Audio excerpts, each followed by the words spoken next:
เ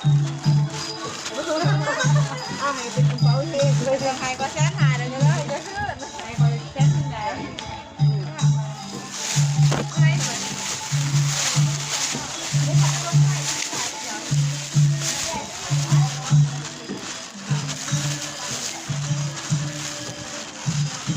ขอถ่ายในเด้อ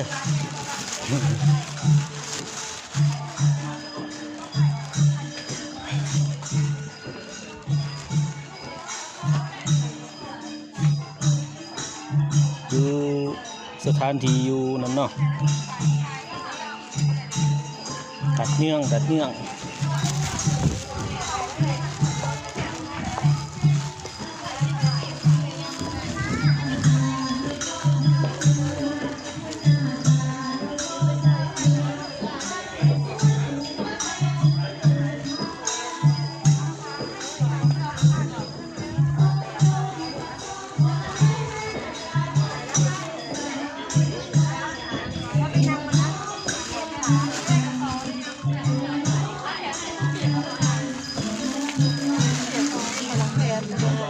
10,000บ่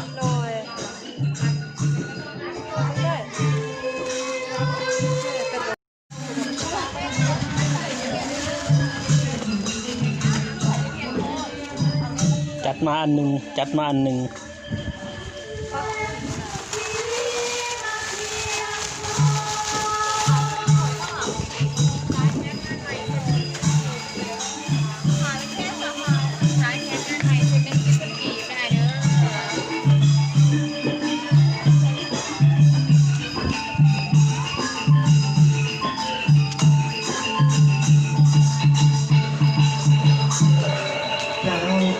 กำลังใจสาวเผาลูด้วยเจ้าขอบใจหลายพระท่านที่มีเกียรติเพราะเขามีเอกลักษณ์เพลงกาเฟลาวกาเฟดีกาเฟคุณภาพแต่ก่อนจะได้ฟังต้องฟังลำสิบใหญ่ของเราไหนยังจานเลยลำสร้างบ้านเมืองก่อนนี้ก็ทันขึ้นโดยศิลปินแห่งชาติอาจารย์วงโตวงเนาะขอสรรเสริญสรุปดีที่ได้นำพาบ้านเมืองเข้าสู่ความอุดมสมบูรณ์และ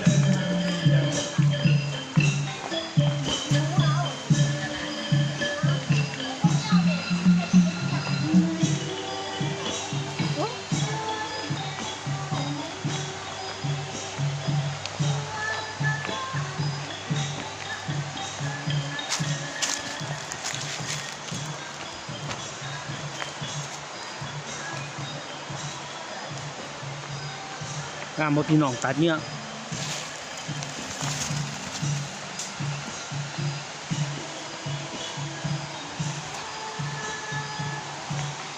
เมืองปักซองเนาะสวยงาม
สายน้ำเย็นเนาะพี่น้อง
อนก็แสดงเหมือนว่าทุกวันด้วยเหมือนกันอ๋อไม่เป็นอย่างนั้น เฮ้ย มันจอกมากนะแกะมันโอ้แกะเกิด นี่มันแข็งน้ จอกแม่